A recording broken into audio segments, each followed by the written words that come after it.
Hi, everyone. Welcome to today's episode of I F and Love Cinema. And today we're going to be talking about David Lowery's 2021 film, The Green Knight.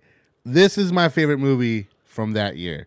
And you know, that's saying something because I really disliked A Ghost Story, which is David Lowery's film before The Green Knight. But this film absolutely is way up my alley for two reasons, right? Like, I like revisionism as sort of a phenomenon within genre filmmaking. I like, I like that sort of stage that every genre gets to at some point, where there's been so many movies made in that genre that all the genre has left to do is sort of reflect on itself, you know.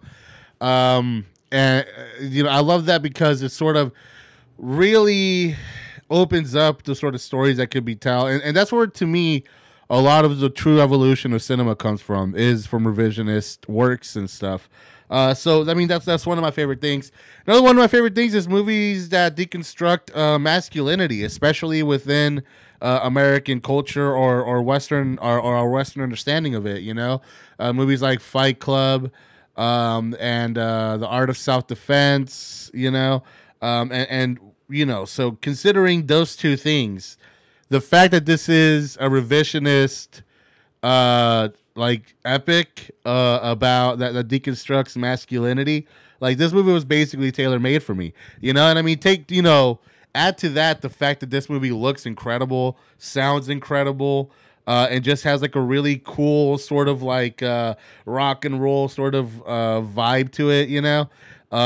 Yeah, this movie is just something that I love watching, and that I love experiencing, you know, just purely on an aesthetic level. I mean, if this movie sucked, if this was a terrible movie on all other aspects, just sitting through the experience of this movie, watching it, listening to it, it's just like a hell of a lot of fun in and of itself, right? So the very fact that this movie also has a great story and a great character arc within it. You know, it's just sort of like icing on the cake for me. You know, so the basic story is Dev Patel stars as Gaywan, who is the nephew of King Arthur, and he does something really stupid one day that essentially locks him to being part of this game that ends with him losing his head within a year. And he essentially spends a year trying to forget the fact that he did something really stupid, you know, by banging hookers and getting really drunk, as one does, you know. Um, and so, yeah, and so basically, like 6 days before he's about to get his head chopped off, his uncle is like, "Hey, I don't want like some dude who goes back on his word, like, as part of my family tree. So you need to get your ass out there." You know, this is me paraphrasing clearly, and face this guy. You know, and if you're asking yourself, like, why would anybody do that? Why would anybody put themselves in this situation? That's the whole point of the movie. That's exactly what this movie is sort of exploring, because essentially what happens is that Gaiwan goes on a sort of, or Gaiwan. There's so many ways to say it. Like, this movie can't even settle on how to pronounce it. So whatever, Gaiwan. There you go. But essentially, like, what the movie is a series of sort of vignettes, right? Like, it's a, sort of an episodic film, and in each of those vignettes reveal another aspect of Gaiwan. Some good, some bad.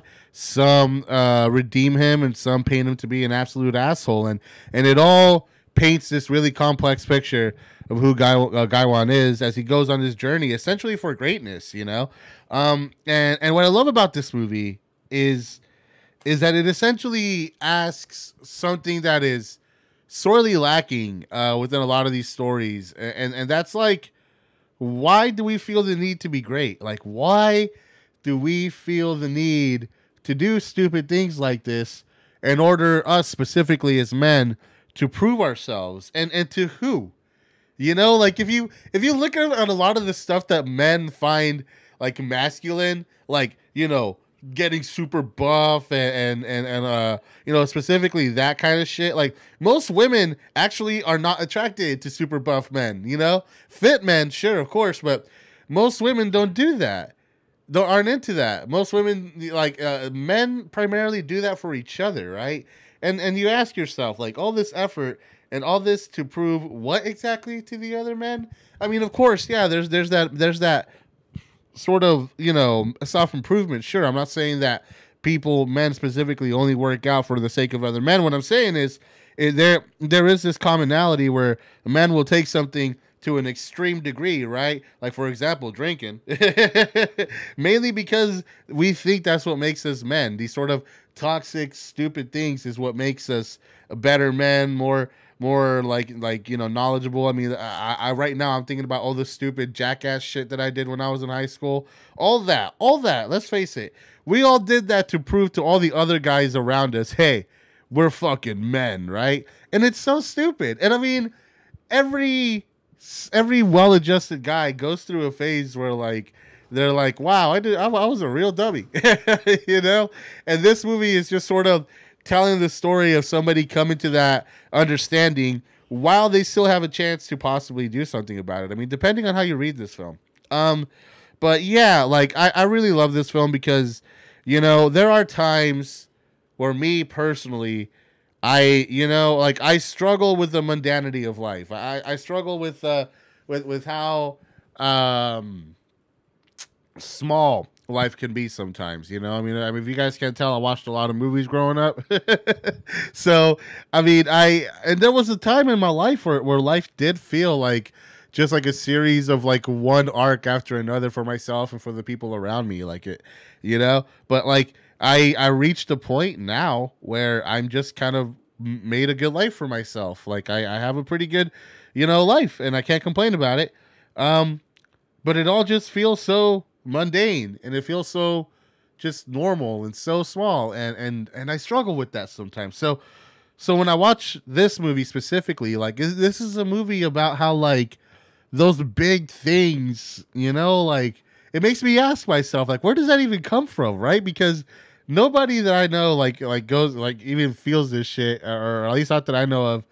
And this is just like a one man thing. So, like, it's good for me specifically why I love this movie, because there are times where I feel like, man, like all of us, I think, like, I could have done this and I could have done that, and it's so easy for us to get caught up on the things that we wish we did different and all that. But what this movie says, The Green Knight says, like, hey man, like, none of those things, like, how different would your life be? Would your life be any better? It makes you ask those questions. And I appreciate that. Because what this movie ultimately arrives to, or at least the sort of main thesis question that this movie is asking, is being good not good enough? Is there a shame in just aiming to be a good man who lives a good life? Why do we feel that drive to be a great man who lived a great life? And the best part about this movie is that, a good first act, a good opening of a movie teaches the audience how to view it, what frame of mind to be in. And in the opening act of the movie, we see King Arthur as this old withered man, and then everybody around him is this other, like, legendary knight or wizard and stuff like that. But then, like, you see them as these old, tired men, and the movie sort of poses a question: is like, how great were these guys? I mean, clearly, yeah, they were all younger and all that shit at some point. But the movie definitely is about, like, how much of those great legendary stories are even true, and how much of that is embellishment through years of oral history or whatever.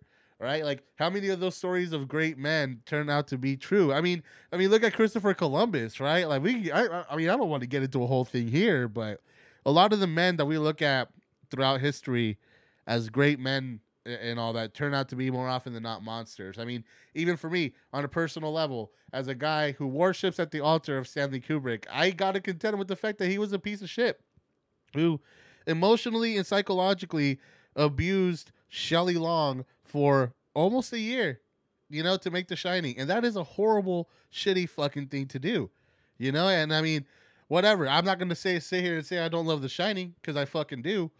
But do we need to be cruel to be great men? Do we need to be abusive? Because there's a lot of directors out there who think that being an asshole is part of being a great director, just because people like Stanley Kubrick happen to be assholes. They weren't assholes who were directors. they were great directors who occasionally had to be assholes, right? But a lot of those two conflate. I mean, look at David O. Russell. You know, all I'm saying is, these movies are good if you're someone like me who struggles with that sort of existential bullshit. And I mean, don't get me wrong, guys. There's times where I feel really silly and I feel really dumb, and it's those times where I pop this movie on again or movies like this because, you know, uh, greatness maybe isn't all that great, you know. And yeah, this is a fantastic film. It's one of my favorites, you know. And you know, like I said in my video, Christopher Nolan makes dumb movies. Is that a great movie? Is one that'll get you to talk about itself, right? Like a great movie, you'll sit around and watch. Be like, yeah, like, whoa, did you see this character, that character, and the depth of the nuance of that story? And those are great, and I love that shit. But amazing, incredible stories are the stories that once you experience them, once you watch them, once you discuss them with others, yeah, you'll talk about the movie a lot, but you also talk about everything else around it and all the things in your life that it made you think about and all that shit, right? I mean, just look at 2001: A Space Odyssey. Yeah, everybody starts talking about that movie, but then those conversations always end up to be more existential. And this is sort of, in a lot of ways, an odyssey in and of itself. The journey that Gaiwan goes on is an odyssey, and much like 2001, much like Beau Was Afraid, and much like Barry Lyndon, I think we're all meant to think about the value of that odyssey and what it means. And I think part of the effect of movies like this where we go on those journeys is that we experience that journey with them, and so we get to have our own opinions of those events. And yeah, I mean, that's what makes art, right? So that's gonna be it. I mean, and clearly I love this movie. Hopefully all my rambling added up to something coherent, because yeah, this movie gives me a lot to talk about, and hopefully if you've seen it you feel the same, and if so, let's talk about it in the comments. Make sure you hit like and subscribe, and thank you guys for watching. Until next time, see you guys later.